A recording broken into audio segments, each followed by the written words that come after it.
Hüseyin'in kurban olum adına, bizlere adın mader örgetti.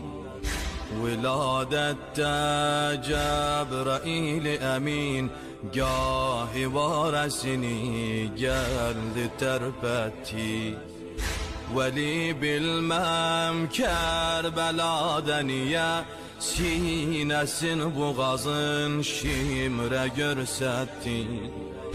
Maadallah Allah'ın kanını töktü ehli Irak ya Resulallah.